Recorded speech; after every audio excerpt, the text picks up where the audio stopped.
Welcome to the Keiser Report. I'm Max Keiser. What are they going to say when the central banking system dies? They're going to say it was a kind system, that they were wise men, they had plans, man, they had wisdom. Bushima, man. They're going to say the Keiser Report was right. That was my best Dennis Hopper. Bushima? What does that mean? Well, you know, it's Swahili for Well, okay, first I want to say, by the way, a little bit off track in terms of the central bankers, but I want to talk about a man who is not necessarily a wise man. In fact, some say he's a not so wise man, and these are the billboards right here. This went up outside of Chicago just last night, crowdfunded by StartJoin.com. Oh yeah, check it out. This is new media in action. Crowdfunding on StartJoin plus cryptocurrency StartCoin. New media bursting through. Here's the Sean Hannity billboard. And, you know, the Sean Hannity, of course, was notoriously supportive of the Gaza massacre, and people were unhappy about it, but their voice was not heard in mainstream media. So crowdfunding plus crypto equals breakthrough mainstream media. And why do we have these crowdfunding platforms and cryptocurrencies? And it's because of the failure of the central banking system. So we're going to look at some of these when the central banking system dies. What are people going to say about it? And here's a headline. More QE. These charts show the pauperization of workers in the UK and America since 2008. And then in a big sub-headline, designated losers of monetary policy. Done in the now classic way, key ingredient, the Bank of England printed enormous amounts of money, repressed interest rates, and stirred up inflation, which hit 5% in 2011. But somebody had to pay for it. Savers and workers. It demolished real wages and purchasing power of the people who make up the rest of the economy. So we're going to look at a chart, and the chart shows you this pauperization of the British worker in response to quantitative easing and paper printing by the central banks here in order to bail out the bankers. And here's the chart. You can see that the real wage inflation rises have been consistently below inflation, even as is reported by the UK government. Yeah, I see in Britain the pensioners are concerned, you know, that their pensions are not giving them the kind of money that they thought that they were getting, and the returns are near 0%. But remember, the banks failed, so where did the central banks get the money to bail out the banks? They got it from pensioners. They stole it from pensioners using interest rate policy to artificially move interest rates down to zero. They didn't say that that was the case. They said they were trying to stimulate the economy. But now, here we are 5 or 6 years later, the economy hasn't been stimulated. In fact, it continues to contract. The employment numbers that they targeted as being a certain level that would then reverse policies and start to raise rates back to their normalized level. They haven't done that. Mark Carney is caught lying now 2 or 3 times. All the central bankers saying, oh, we're not yet ready to raise rates, because they're not yet ready to steal money, stop stealing money from pensioners, from savers, and giving it to those who are in the banking charade, the banking kleptocracy. And this is continuing, as we've been saying. But, you know, new media and new finance, new platforms, crowdfunding plus crypto is the new reality that has to grow out of the abyss that is central banking nightmare that's giving us all these problems today. All go back to central banking. The jihadis, it all goes back to central banking. All the wars, central banking. Who are the terrorists? It's not freaking guys in masks chopping off heads. That's the symptom. The disease is Bernanke and Mark Carney and Janet Yellen. That's the problem. Well, to people like the Keiser Report and our audience, we look at Janet Yellen and Mark Carney and Mario Draghi, and we see the Marlon Brando character in Apocalypse Now, this grotesque creature in the forest with all of these lackeys around him, and crazy and deranged, like, you know, the Dennis Hopper characters like Joe Wiesenthal or Paul Krugman saying, nobody else understands these central bankers like I understand them. They're genius. Just because it looks like disaster and apocalyptic around you, it doesn't mean that you just don't understand it. Yeah, and exactly like Apocalypse Now, you know, Barack Obama or David Cameron will point to a body of children with their limbs cut off and say, that's the genius of Janet Yellen. That's the genius of Mark Carney. Look at the carnage they've created. Look at these jihadis around the world chopping people's head off. Don't you get it? Mark Carney's a genius. And they are just like Apocalypse Now, the lackey surrounding the Marlon Brand character.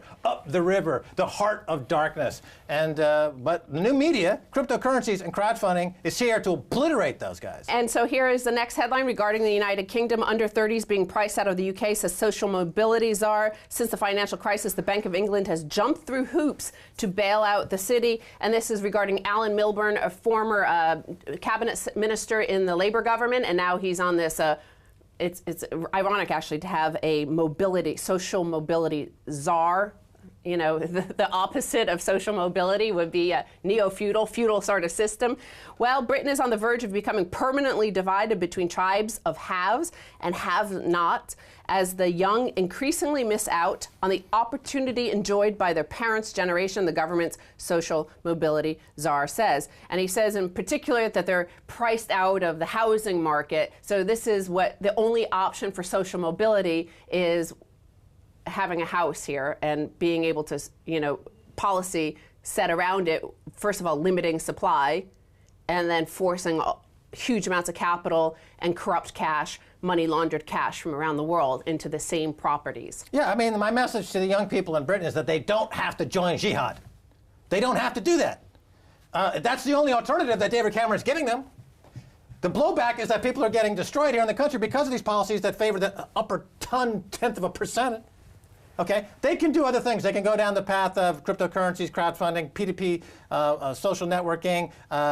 You have 3D printing, these new technologies that are emerging to obliterate the status quo. They don't have to join jihad. I know David Cameron loves jihad. All the jihadis now speak with a clipped British accent because that's where they come from, but they don't have to go down that path. But at least even jihad suggests a journey. This is not a journey, it's a cycle. It's a Ponzi scheme, which is a repetitive cycle. So the only way to win what you're calling jihad, which I call Ponzi scheme, the only way to win in a Ponzi scheme is to be invited in first into the pyramid scheme, the Ponzi scheme, whatever you want to call it. The only way is to be invited in first. So the policy by the central banks has been to reward those who were in first. Everybody has piled all their capital into it in order to try to get the same sort of gains that those first few lucky winners won. And yet, so the economy around us is collapsing because real jobs need to be done. Look at what around Colonel Kurtz in the jungle. Nothing is done except for slaughter and apocalyptic scenes. And that's what our economy, that's what our financial markets, that's what our equity markets, that's what our bond markets look like. By collapsing, the middle is collapsing. So you have this barbell approach to the economy of the extreme rich and the extreme poor. So the middle is definitely collapsing. And to get over the middle is now becoming virtually impossible.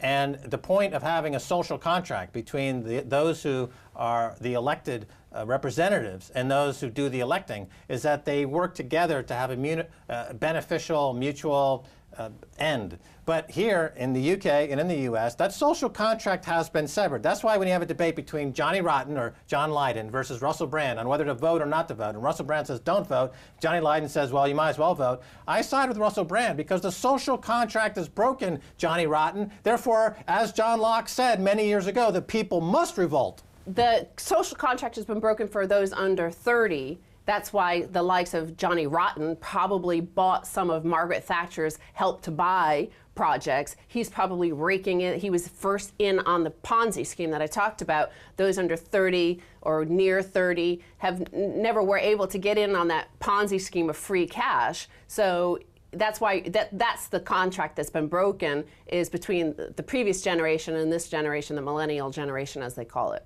Yeah, well, he's reaping the benefit of being at the right time on the Ponzi scheme, and he's now trying to pull up the drawbridge, and anyone who wants to span that chasm, you know, they're being vilified as being jihadis. You know, everyone's a jihadi who's not on the property ladder. That's the way the government sees it here. And then so finally, regarding these sort of, well, Colonel Kurtz, Hank Paulson is somebody who kind of looks like Colonel Kurtz, a taller, thinner Colonel Kurtz. Well, remember I tried to call fatwa against Hank Paulson back in 2008, but no mullah took me up on it. They're all, you know, asleep at the switch.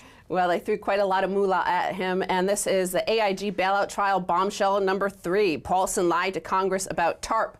So you know Hank Greenberg is suing. He was formerly at AIG. He's a huge shareholder still to this day in AIG, and he feels like he was betrayed and defrauded by the government, so he's suing them. But a lot of interesting information is coming out in Discovery. So remember in the last crash, I think we're in the beginning of a new one. That's my opinion. I might be wrong, but I think we are. And so the last crash in 2008, Hank Paulson went all sweaty to Congress and said, here, sign this 3-page paper about TARP. And it's only to buy assets, these troubled assets, which the market is incorrectly pricing. The market is sacred, but this time it's wrong. So we're gonna buy these toxic assets. This is what he said to Congress. But the testimony by Scott Alvarez, who is the general counsel for the Federal Reserve Bank Board of Governors, that he was asked about the September 15th conference call in which Tim Geithner and various Treasury secretaries and governors of the board of the Federal Reserve Bank were on this call. And he was asked about what they were discussing at this point, and they had mentioned that they needed legislative changes for systemic reasons. And the question goes, systemic reason? What does that mean? Asked the lawyer. His answer, Scott Alvarez's answer, was that if there was a systemic need, there was some threat to the financial system, then the Fed and the Treasury could take certain emergency actions. This would be one of the potential legislative fixes we would seek. Question, and if Treasury and the Federal Reserve determined that there were systemic reasons to do so, then the two legislative fixes you identify here are: one, buy any stock, preferred or common, and any debt, and the second is resolution authority by conservatorship or receivership. Is that right? And he said that's right. So there he is, admitting under oath that the original intention from September 15th, their original conference call, was that it was always to inject equity into these banks, never to buy these troubled assets. In fact, they never did buy any of the toxic debts. Well, it's coming out again, but it came out at the time. Okay, this is not news that we didn't already know. It was a bait and switch, as everyone on Wall Street and the financial press that was informed called it. You know, Hank Paulson shamelessly went in front of Congress to get $750 billion to bail out his former employer, Goldman Sachs, and cheerleaded on by jihadists like Warren Buffett. And, you know, therefore, I've been vindicated. You know, at the time, people said I shouldn't have called for a fatwa to be called against Hank Paulson. Here we are, 5-6 years later, and that was completely justified. Because unless you're willing to get rid of the cancer at the very top, then you're going to live with cancer. Hank Paulson is walking cancer. Now, quickly on that, I want to say, first of all, that the reason why he didn't want to admit to Congress the truth is because then Congress might have ousted the CEOs and the board and cut bonuses, but they didn't. In fact, AIG received huge bonuses the following year. And the fact that AIG collapsed, I just want to remind people that it started here in London because of the AIG financial group here in London, right. Joseph Cassano's group. They had $440 billion in subprime debts that, well, this is the art of darkness. Yeah. London. Yeah. Infinite rehypothecation. I'm Martin Sheen. I'm going upriver until I find George Osborne and terminate with maximum prejudice. All right, Stacey, well, gotta go. I gotta go find Georgie Porgy. Thank you. The horror. The horror. Stay tuned for the second half. A whole lot more.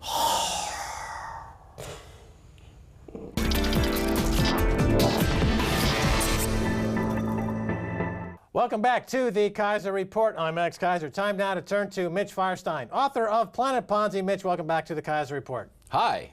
Now, first of all, Mitch, you know, we covered in the first half this billboard that we put up in Chicago. We crowdfunded it on StartJoin using the cryptocurrency StartCoin, and it says that Sean Hannity is an intellectual terrorist. What do you think? You know, I think there's a problem with mainstream media, as I'm sure that you've heard me say before, and people need to think about what is the message and the narrative that people want to have out there, and it's important. I think Fox News has their own narrative and their own script that they put across. I mean, Obama won't even go on Fox. He has one interview to every 100 that he has elsewhere. So if you look at it, I mean, it's very biased. Like over the weekend, I don't know if you saw the protests in central London. There was over 100,000 people trying to get a fair wage, which is really significant and important. That people are saying, look, we're not going to take it anymore. We're going to go out and we're going to protest, peaceful protests, over 100,000 people. I watched BBC, the way that it was reported, they had 9 minutes. There was a tragedy in Nepal. They had a guy on the telephone for 9 minutes talking about his daughter is okay, we found her, and thank goodness that we found her. And then they put on for about a minute, they said, oh, and by the way, there's a protest in London about people having unequal pay, and that was it. Well, the state-run broadcaster BBC is highly biased you know, they support the kleptocracy and corporatism, otherwise known as fascism. But I want to talk to you about this connection between wages and central banking and finance. In other words, he had 100,000 people out there. They're trying to get higher wages. They're talking about higher wages. And of course, the government is saying, no, higher wages would stall the so-called recovery. They're against wages. But without wages, there is no real savings. And without savings, there's no capital. And without capital, there's no capitalism. So how can they justify no wages unless they just are outright fascists and saying it's just money printing and bombing? Well, exactly. There are two things, Max, that are important, and we've talked about this before. Capital expenditures and savings drive economies forward, and that's organic growth being generated. Now, wages have been going down for 7 years. Property has been going up, as we've discussed before. 25% of jobs created in 2013 were in the property sector. The average property manager at all of these places that you see on a high street is making $71,000. The average wage in the UK is around $24,000 and odd. So when the property market collapses, which it will, I mean, it's just an overinflated bubble by Osborne and Carney, then you're going to have a massive wave of unemployed people. Now, getting back to the wage inequality and that whole scenario, when you see a dispersion in wages, first of all, democracy has been vaporized. We don't have democracy anymore. You have a two-party system where both parties have been fundamentally dishonest with the voters and not kept their promise once they've got into office. So I think that the way forward, and you're starting to see it with the protests, is there's going to be a third party that comes from out of nowhere. They're going to be elected, and they'll get a chance to tell the truth. Because the probability of somebody, after they've not told you the truth, staying on that same path and going through and delivering on a promise is probably close to zero. Right. Now, the thing that keeps the status quo going, though, are these property prices. In other words, the middle class is going to just, as you say, close your eyes and buy them at the high, I think is what you say. That's right. So house prices are at the high, and people are saying, well, I don't care what the government's doing. I don't care that David Cameron supports genocide in other countries. I'm just going to buy these house prices because I'm getting equity extraction. I'm going down to the pub. I'm getting, pissed every single night of the week on my property extraction. I'm British. I'm on the street vomiting and urinating on myself. That's what it is to be British. Those are British values. House price speculation and self-defecation. Now, other than that, but let's go back to the first half a little bit, because you mentioned this inequality and social unrest. We're kind of alluding to it. There's a debate going on between Russell Brand, who says, don't vote, stage a revolution, and John Lydon, a.k.a. Johnny Rotten, who has come out and said, Russell Brand is a that you in fact, you should vote, and, we fought the right to vote. My point of view is that Russell Brand is right because the social contract has been broken. And as John Locke has said, when the social contract is broken, you must revolt. What do you think?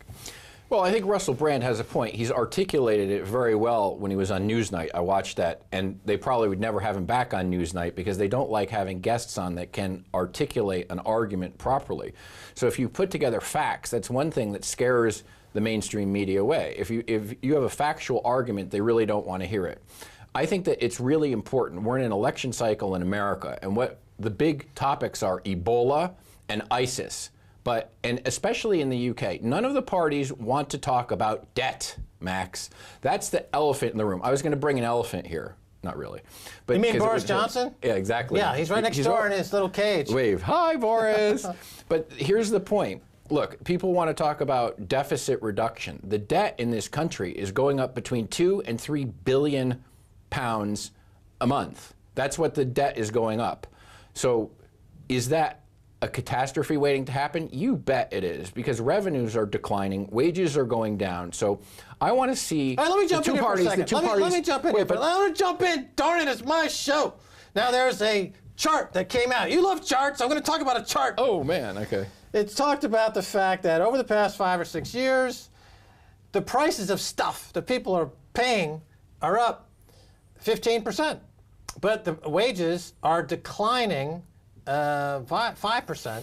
So on a net basis, you've got a 10% reduction in real wages. Right. Real wages, 10% decline. So there's two questions. Well, one main question.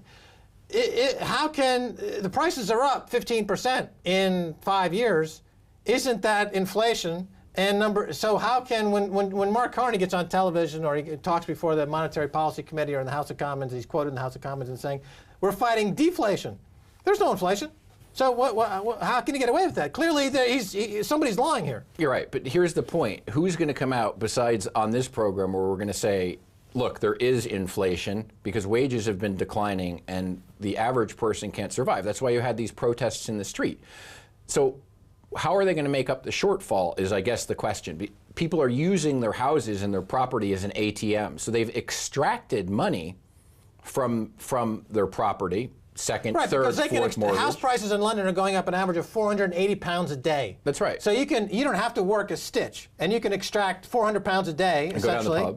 Go down to the pub, and you can get drunk and defecate. As every British person, that's the British value. Well, drunken defecation. That's what it means to be British. I see the cameramen are all British. They're nodding. I don't know. They can't wait to get out there and British drink too, and defecate. Yeah. Okay, but they get 400 free pounds a day by this free money that's driving prices higher while wages are stagnant and destroying an entire class of people. An entire generation is being destroyed. This is worse than the genocide we saw in Europe in the 30s. It's the David Cameron financial genocide. That's correct. But so Max, the important takeaway here is the Labour Party and the Tory Party have to raise taxes exponentially because that's the only way these bills can be paid. So I want to see both parties say there will be no tax increases in anything. No one can say that because once that election in 2015 is gone, all bets are off. Everything changes. We actually, talking about the corrections, if you want, we've got a chart that we can go to that Let's go to the chart. That explains what happened with Greece last week. And Greece demonstrates a loss of confidence in the financial markets. If you look at the chart that we have here, you can see that the yields of the 10-year went from, I don't know, 5% and change up to over 9% in a month. That demonstrates or shows a collapse in the bond prices. Because people get that confused. They say, oh, yields are going up. They don't understand that means bond prices are collapsing. Right. It means that there were tons of sellers of those bonds and it also means that people are losing confidence in Mario Draghi's Ponzi scheme, the ECB, of doing whatever it takes and just realizing that he's full of hot air. And basically, he's trying to do what's called debt monetization, which the Germans will never go for. And that's why it's been a sticky wicket, and they haven't gone and started purchasing these toxic assets. And Greek bonds are one thing that are toxic assets. Last time you were here, we covered this, and you were saying that you're making a call, fourth quarter of this year, markets would crash. Right. Last week, markets were really looking top-heavy, as they say. They were, NASDAQ had a 10% down move. The Russell 2000, the S&P, the Dow Jones all had sharp declines. It looked like, wow, Mitch is calling this to perfection.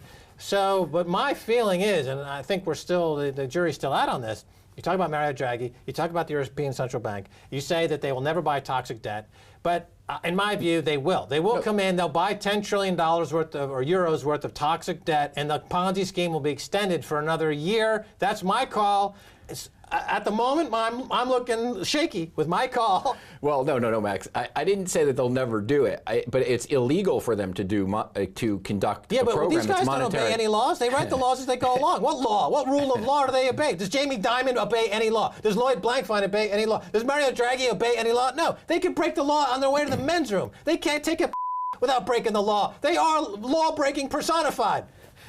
The problem is it's not going to work. It's different this time, but it's not different in the way that they think. They can purchase these bonds. All that it's going to do is it should encourage, I mean, in the UK, people can't even have a referendum.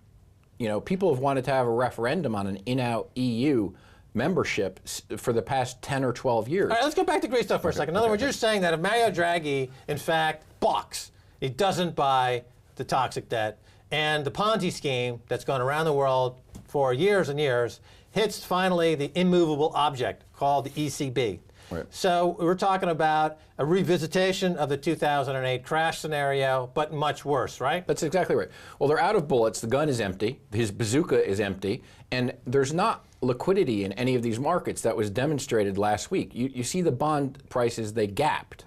which means that there are no buyers. The only buyer is the ECB. It's kind of like the Japanese bond market. There's nobody involved. There are no participants in the Japanese bond market anymore except the Bank of Japan. So all markets are broken. Every market that you look at is a massive asset bubble. So when people need liquidity, the only cash machine they can go to is the stock market, and they sell. We've got another chart. We can look at the DAX as we were talking. Yeah, we got about 30 seconds. And then, can you stay on for another segment? Oh, sure. Okay, we got about 30 seconds to look at the DAX briefly. Okay, so the DAX chart shows a 15% decline, and my dog Sammy recognizes that the pop-up that we saw on Friday, Sammy's pretty smart. He said that that's a dead cat bounce. Woof, woof. So do I think that it's sustainable? Probably not. You know, I think we have more to come. All right, so we're going to carry this over to another segment on Sammy the dog who reads charts, the DAX, okay, and what it means to be Mario Draghi and live as a transvestite under a bridge somewhere, fluffing guys for a nickel once this whole thing blows up. That's what we're going to be talking about. All right, don't go away. That's going to do it for this edition of the Keiser Report with me, Max Keiser, and Stacey Herbert. I'd like to thank our guest, Mitch Firestein of PlanetPonzi.com. If you'd like to get in touch, tweet us at Keiser Report. Until next time, bye, y'all.